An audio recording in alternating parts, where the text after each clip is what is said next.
Fala, fala pessoal, tudo bem com vocês? Aqui é o Andrés Barreto do canal Oliver Talk, o canal que descomplica a cultura. E nós estamos aqui hoje para nossa aula de número 8 da série A Arte de Pensar Filosoficamente, baseada no Guia de Filosofia para Pessoas Inteligentes de Roger Scruton. E o assunto de hoje é a liberdade. Qual a reflexão possível sobre a liberdade e a liberdade como um assunto filosófico? A nossa aula sobre Deus.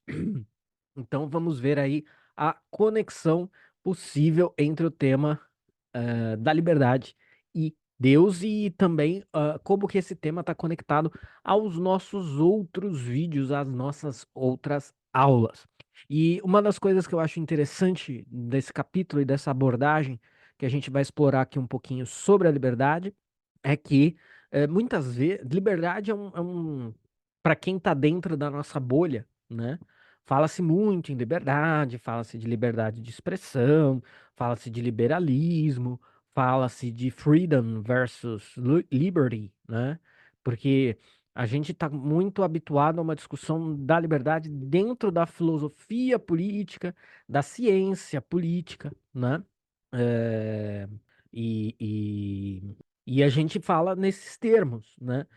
E o Scruton, a gente vai poder ter a oportunidade aqui de falar um pouquinho sobre liberdade, dentro de uma perspectiva mais filosófica mesmo, de fato, a partir dessa abordagem do Roger Scruton e dentro das problemáticas postas pelo Scruton, né? Então, a questão do sujeito e do objeto, é, o problema filosófico que ele pôs aqui pra gente e que a gente vem aí discutindo até então, né? Então, a liberdade, o que ela é e por que ela importa, vai ser uma espécie de eixo geral da nossa discussão aqui. Veja que dá até para visualmente vocês observarem aí que eu enxuguei bem esse capítulo do Scruton, e a gente vai explorar aí o que ele trouxe para nós, né? Então, como criaturas podem ser livres, barra ter livre-arbítrio, né?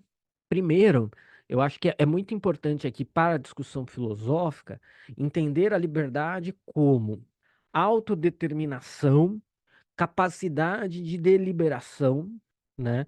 Então você é livre quando você determina o curso das suas ações, e você é livre quando, isso é bem aristotélico, né? Essa concepção, quando está lá na Ética Nicômaco, que a gente estudou no Teatro das Ideias, diga-se de passagem, tem pelo menos acho que de 2 a 3 aulas, ou até mais, eu acho que tem umas 4 aulas sobre a Ética Nicômaco, no Teatro das Ideias, que você pode ter acesso sendo membro aqui do canal, dependendo do plano que você adotar.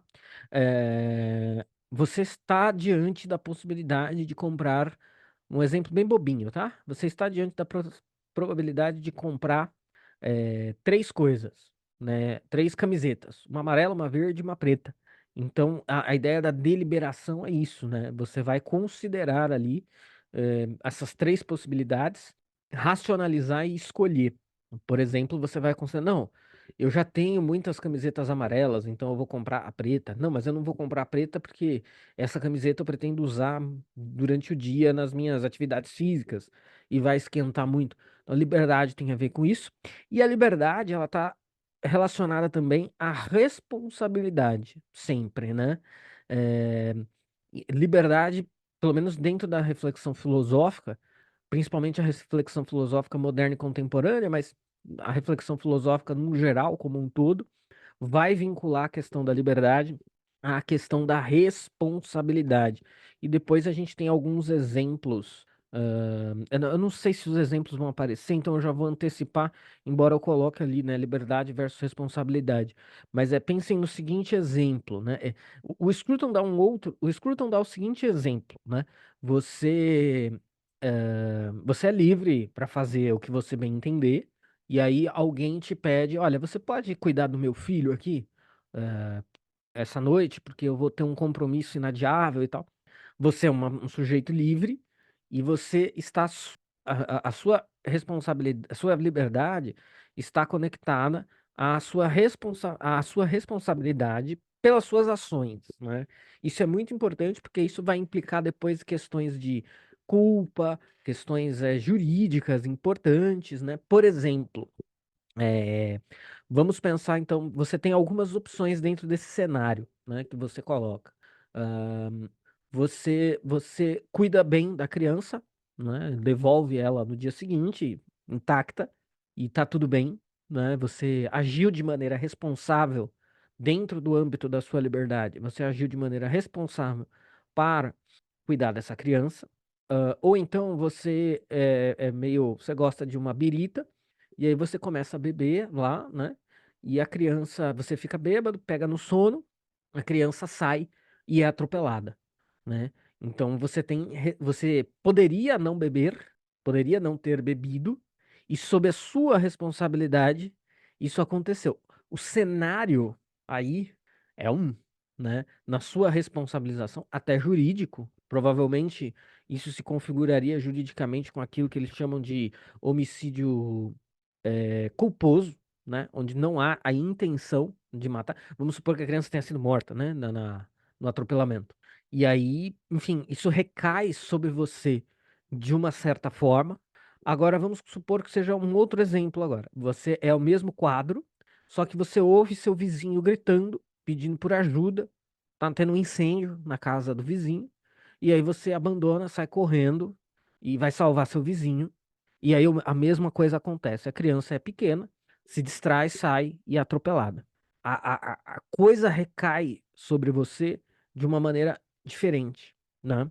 Você poderia não ter ido, né? Mas acho que entende-se até, num geral, que era o correto a fazer, ir socorrer essa pessoa, e a sua responsabilização geral, né, será encarada de uma outra maneira. Eu normalmente uso um exemplo diferente para isso, que eu falo que é o seguinte: pense lá que alguém está passando, a pessoa tropeça na sua perna e cai, né? Bom, se você tinha a intenção de fazer isso, né, e você poderia não fazer, caso você tivesse a intenção, você poderia ter ficado com a sua perna recolhida, né? Enfim, há uma série de possibilidades aí. É um quadro. Agora, foi totalmente sem querer, você estava ali distraído com a perna esticada, a pessoa também estava distraída, tropeça, cai, quebra um braço, se machuca. A responsabilidade é outra, né? Ainda que o resultado seja o mesmo, né? Vamos supor que nos dois casos a pessoa cai e quebra o braço. Bom, nos dois casos, a gente tem cenários aí de responsabilização, de culpabilização diferentes, mas o resultado final foi o mesmo, né? Eu costumo usar esse exemplo não para falar de liberdade, mas para falar de intenção, né? Olha, é, que bom que você não teve a intenção, mas aconteceu se você tivesse, o resultado seria o mesmo. Claro que é importante saber que não havia intenção, né? Num geral. Mas o resultado final foi o mesmo. Então, a discussão em torno da liberdade, ela passa um pouco por essas questões. Por isso também que o próximo capítulo, a nossa próxima aula será sobre moral, né? É um capítulo intitulado Moral.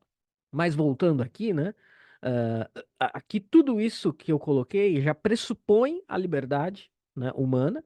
Só que, como a gente sabe, existe uma incompatibilidade aí com algumas visões, né? Existem aqueles que não acreditam na liberdade, no livre-arbítrio, porque estão num background determinista, né? Ou seja, onde as ações dos seres humanos são todas determinadas por algo. Isso é meio simplista, mas é o começo, porque se este for o caso, cabe a nós perguntarmos, ok, mas determinado pelo quê? Né? E no nosso dia a dia a gente vê muito. Não, determinado pela conjuntura econômica, pela conjuntura social, pela conjuntura histórica, determinado pela biologia, por aí afora, né? Mas nós somos determinados por tudo isso e mesmo assim não sobra nenhum espaço, ou sobra algum espaço para a liberdade, né? Enfim, e um outro problema é nítido que nós temos a impressão de sermos livres, pelo menos, né? Quando eu dei lá o exemplo da deliberação, no caso da escolha de uma cor de uma roupa, né? Que é um exemplo bobo, mas é só para ilustrar. Olha, se você opta por uma ou opta por outra, Tudo dá a entender que você escolheu livremente entre essas opções, né? Você escolheu esses quadros, tá? E isso é interessante porque o Scruton coloca uma coisa que eu nunca tinha lido dessa maneira e parado para pensar, né? Ah, não, a liberdade não existe. Bom, então você, a pessoa que está defendendo essa ah, afirmação, cabe a ela provar que a liberdade não existe. Ela que está afirmando, né? Isso é só uma impressão. Sim, mas como? Né? O que está, então, me determinando quando eu tenho essa aparência de escolha?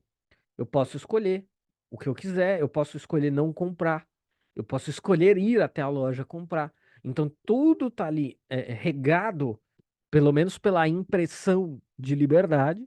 E se alguém vem e diz que não há essa liberdade, então essa pessoa precisa eh, mostrar, ok, não há liberdade. Então, como, né?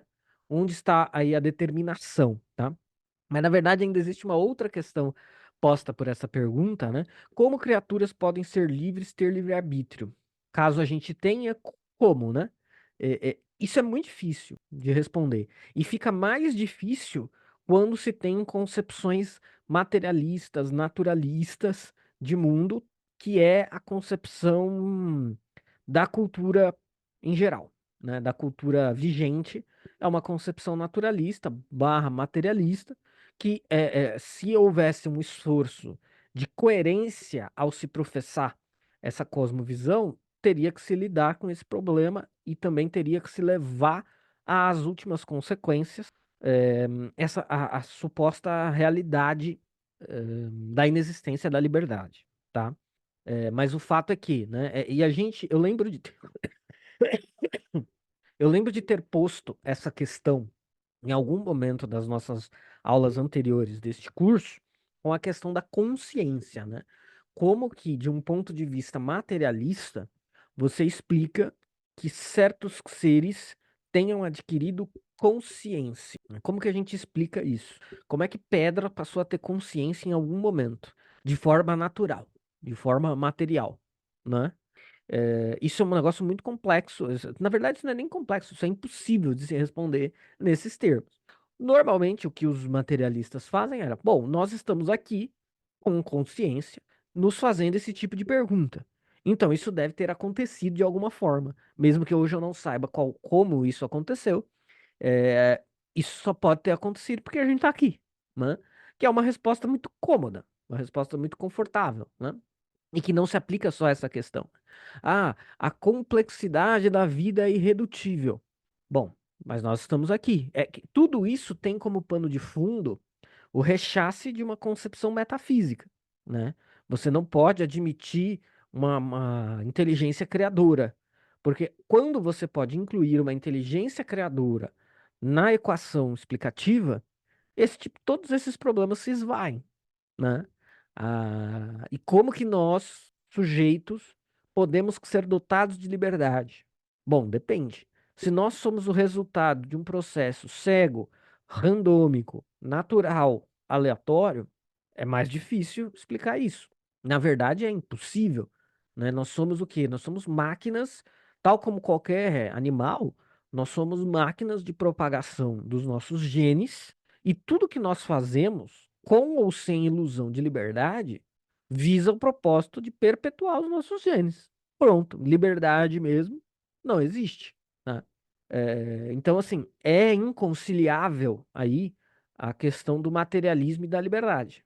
Se você, claro que muitas vezes, como isso gera uma visão de mundo bizonha, muitas vezes o sujeito tenta, ele faz modificações ad hoc, ele introduz explicações aí mirabolantes, alternativas, mas a verdade é que ao fim e ao cabo, você não consegue sustentar a ideia de maneira coerente de uma realidade materialista, do materialismo e, eh, e a liberdade, e a existência da liberdade, tá?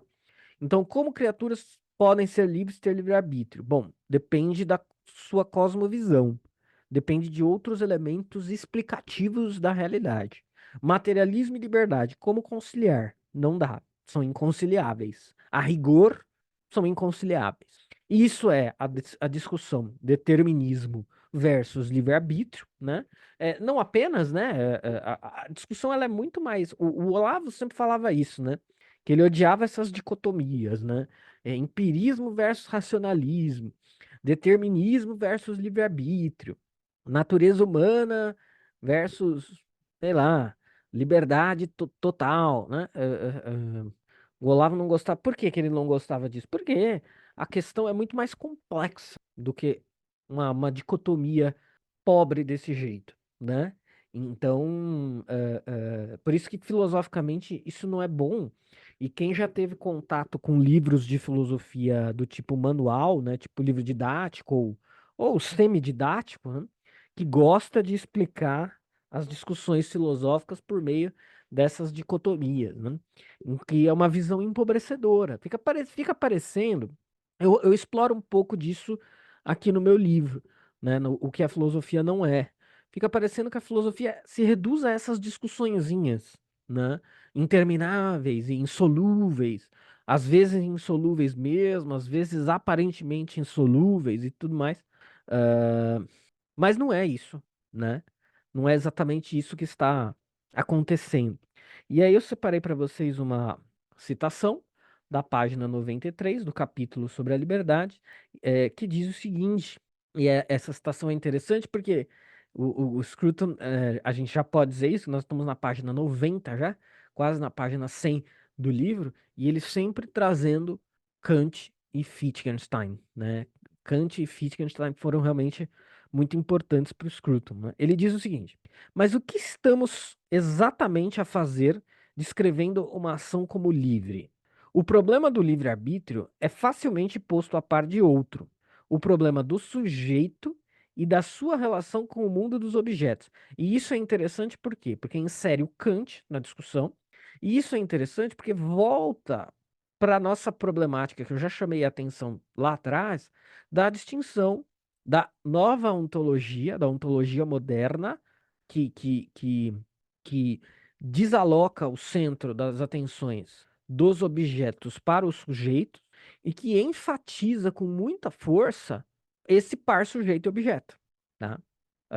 Num magnífico trabalho de síntese, Kant defendeu que só um sujeito transcendental pode ser livre, que um sujeito destes está essencialmente fora da natureza e que a sua liberdade é também uma forma de obediência.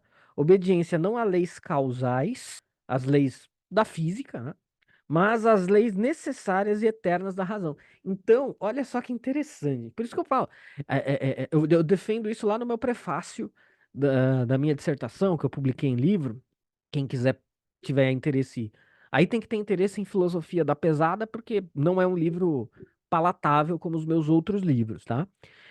Chama O Relógio de Königsberg. Está disponível na Amazon e na internet afora. Lá no eu escrevi um prefácio para esse livro, que é o texto da minha dissertação de mestrado, né, que eu falo por que conservadores deveriam ler Kant. Porque o Kant, ele é, ahm, ele é um ponto não fora da curva, mas ele é um ponto na curva. Então nós temos a filosofia antiga e a filosofia da Idade Média, que é um caminho reto. E vai ser feita uma curva na filosofia moderna. O Kant, ele está na curva. Por quê? Porque ele tem ainda esse tipo de preocupação que eu acabei de ler para vocês, que é o quê? Ele ainda está tentando salvar a liberdade, entre outras coisas, né? Mas ele está tentando salvar a liberdade, salvar a existência de um sujeito livre dentro desse contexto totalmente novo da modernidade, ele não quer abrir ainda totalmente o flanco para o determinismo do materialismo, né? Então, só que aí ele vai falar, olha, nós existimos enquanto sujeitos objeto, que somos nós como um conglomerado de átomos, né, como um corpo, etc. Mas nós existimos também como sujeitos transcendentais. Nós existimos também suscetíveis a leis da razão e não apenas a leis da natureza, que nós obedecemos livremente, mas nós assim acatamos livremente, né? Nós nos submetemos livremente, submissão voluntária às leis da razão. E aí você, se for assim, a gente consegue salvar a liberdade, né? Do contrário, nós somos mais, talvez nós nem sejamos realmente sujeitos, nós somos apenas mais objetos, tal como todos os outros objetos, nós somos objetos. Então, no Kant, ainda há um esforço de fazer esse salvamento que não vai existir depois em outros filósofos. Quanto mais o tempo passa, mais a coisa piora. As soluções kantianas são amplamente criticadas, né? Evidentemente. Mas assim, nós estamos literalmente na curva com o Kant. E todos os tópicos, o Kant fez, ele tentou dar ainda alguma solução que salvasse a liberdade, que salvasse a moralidade objetiva, que salvasse Deus. Esse é o tema da minha dissertação, não é? Então, assim, depois a gente vai falar, putz, o negócio degringola com Kant. É, esse é um argumento que pode ser feito. A coisa degringola com Kant. Mas esse vai ser um exercício intelectual de mais fôlego, porque um kantiano fiel, ele poderia falar que não. Ah, não, não, senhor, aqui, ó, o Kant salva a liberdade, o Kant salva Deus, o Kant salva a ética, o Kant salva tudo. É, sim, né? Mas depois, o que é feito disso tudo depois é só ladeira abaixo, né? Então, também dá para se construir uma argumentação, como eu sempre digo, falando que o Kant abriu a porteira, né? É, embora, é claro, isso seja uma argumentação mais sutil. Continuando aqui. É, levou então a cabo o trabalho de mostrar de que forma este sujeito transcendental pode agir no domínio da natureza e manifestar a sua liberdade aqui e agora. Porque ainda tem isso, né? Como que isso se desenrola na materialidade? Por outras palavras, deparou-se com outro ponto de intersecção do intemporal com o tempo. No fim, foi tentado a dizer: sabemos que somos livres, uma vez que a liberdade é a pré-condição de toda a tomada de decisão, incluindo a decisão do incômodo com a liberdade. Ao mesmo tempo, não podemos compreender esta coisa que conhecemos, uma vez que a compreensão para no limiar do transcendental. O que quer que resida para além do limiar não pode ser sujeito a conceitos e, portanto, não pode ser pensado. Há para isso uma resposta óbvia. Quando se explicou o problema, ele não foi sujeito a conceitos? Se não foi, talvez se devesse atentar à última proposição do Tractatus de Wittgenstein. Aquilo de que não podemos falar, temos de relegar ao silêncio, né? Então, o Scruton, mais uma vez aí, trazendo essas duas figuras caras a ele, que são o Kant e o Wittgenstein, né? Mas eu acho que para nós, o que fica disso tudo? Para nós que estamos tentando compreender um pouquinho de filosofia e certos problemas que são relevantes porque eles conflitam com algumas das nossas cosmovisões. A epistemologia moderna, ao transitar de uma ontologia baseada no objeto e passar para um foco total no sujeito, enfatiza a distinção entre sujeito e objeto, e isso traz uma série de implicações, algumas das quais a gente já viu, e uma delas a gente está vendo agora, que é para a liberdade, que é, no mundo desses, como você salva a ação humana livre, né? Bom, aí dentro da argumentação do Scruton, ah, ele trabalha muito com. Eu meio que antecipei, né? Eu trouxe isso lá no começo, mas ele gasta alguns parágrafos tratando dessa questão da liberdade versus responsabilidade, né? É, como as duas coisas estão atreladas, né? Como uma coisa implica a outra, e tudo isso insere a questão num campo muito ético, né? Por isso que eu falei que o próximo capítulo vai ser a moral, e por isso que essa discussão é uma discussão muito filosófica sobre a liberdade, então ela não é política. Talvez alguém termine aqui falando, puxa, mas e a liberdade política? Bom, o Scruton não fala nada de liberdade política nesse capítulo, tá? Por quê? Porque poderia ser uma abordagem sobre a liberdade de filosofia política, mas eu acho que se essas questões que estão postas aqui não forem resolvidas, a liberdade política também não está garantida. Então a gente tem que resolver o BO, né? Descascar o abacaxi aqui primeiro, para depois passar para a liberdade política. O ponto aqui é a liberdade, a existência da liberdade, o fato dado da liberdade, né? Eu achei que esse argumento do Scruton é muito bom. Cabe àqueles que não acreditam na liberdade provar que a liberdade não existe, e não a nós que acreditamos, entre aspas, na liberdade, a provar que a liberdade existe, porque nós estamos diante da realidade da liberdade, pelo menos se ela é aparente, cabe aí a esses sujeitos provarem isso, né? Ah, o fato é que a liberdade nos tira do reino dos objetos. É a liberdade, né, também que nos coloca fora de sermos como os animais e como as pedras. Os animais não são livres, os objetos inanimados, e piorou, também não são livres, mas nós somos. Então parece que a liberdade é esse elo vertical com essa realidade transcendente, transcendental, em linguajar kantiano, né? Que garante a liberdade e que nos faz ser mais do que meros objetos, mais do que apenas objetos, tá? E aí tem uma outra citação que eu quero trazer para vocês dentro desse bojo, que está na página 98 e 99. Então, como eu falei, né, já chegamos aí na página 100 do livro. Nós temos apenas mais 4 capítulos, portanto, mais 4 aulas. Então, estamos nos encaminhando para o término aqui dessa série. Aproveitem bem, né? Enjoy, porque está acabando.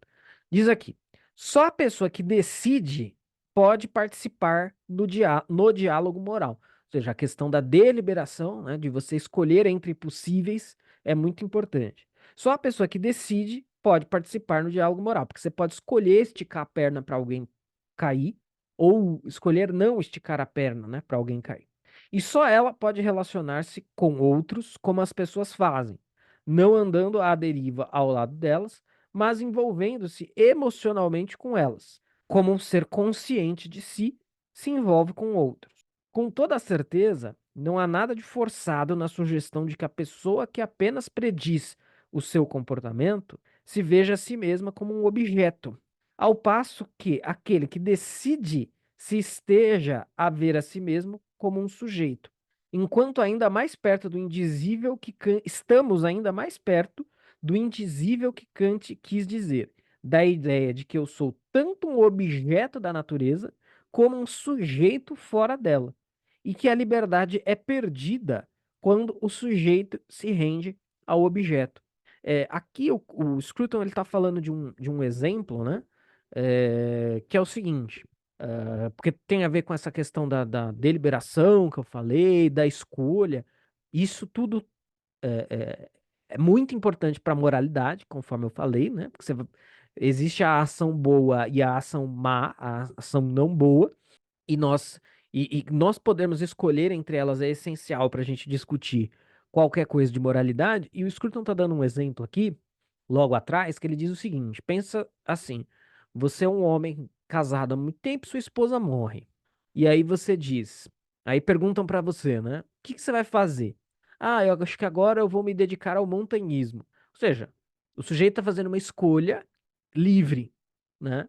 Que envolve ali uma ação e que envolve, né, uma ação regrada, uma busca por uma habilidade nova, etc. E aí ele coloca um outro exemplinho de diálogo, que é a mesma situação, alguém pergunta assim: bom, agora sua esposa morreu, o que que você vai fazer? Bom, vou me entregar à bebida, né? Até o linguajar é diferente, né?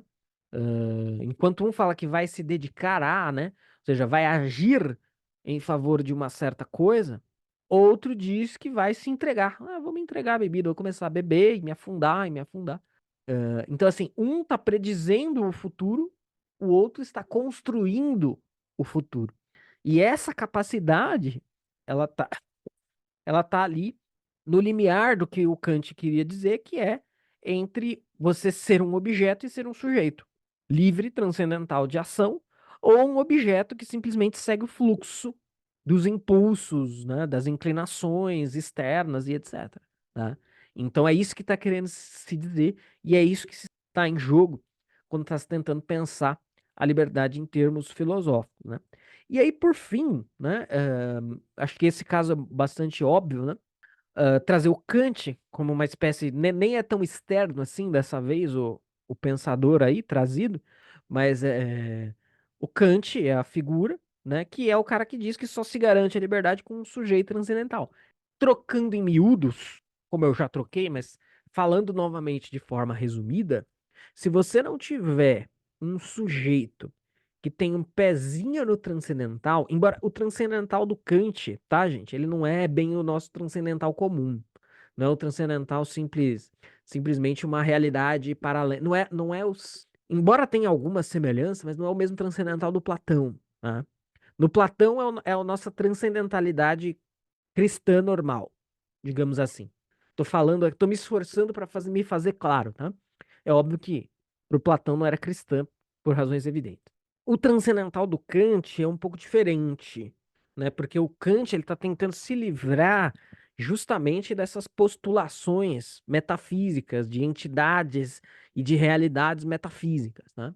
Mas queira ou não queira, não deixa de ser também um pouco a mesma coisa. Porque sem essa coisa, não tem liberdade, você cai no materialismo puro, né? Que é determinista, inevitavelmente, né? Você cai na transformação do homem, do sujeito homem aí, num animal. É isso, né? E é isso que o Kant se esforça para escapar na sua filosofia também, dizendo que só se garante a liberdade com um sujeito transcendental, tá? Então, sem isso, não há liberdade. E esse probleminha, eu acho que é muito interessante, principalmente para quem está acompanhando aqui e não tem uma formação filosófica mais robusta, guarda isso, porque esse é um tipo de problema que vai nos perseguir e persegue a reflexão filosófica por um bom tempo, tá? E que vai nos ajudar a entender depois uma série de outras coisas, pós-modernismo, relativismo e toda essa brincadeira, tá certo? Então, meus caros, é o seguinte: aula do Teatro das Ideias sobre filosofia e outros textos clássicos disponível aqui no YouTube para membros premium, digamos assim, né? Para membros que assinam o nosso melhor pacote. Curta, siga e seja membro aqui do canal. Nós temos diversos planos. O mais caro você tem acesso a tudo, o outro você tem acesso a algumas outras coisas menores, entre elas acesso prioritário aos nossos vídeos, né? Você vê os vídeos primeiro. Volte a nos acompanhar no nosso site e Instagram, porque as nossas redes sociais voltaram. Estamos aqui para essa série mais ou menos uma vez a cada 15 dias, embora eu acho que agora no final a gente vai dar uma acelerada. E não deixem de compartilhar conosco as suas sugestões para assuntos a serem abordados, comentários, impressões e tudo mais. Um forte abraço e até a próxima.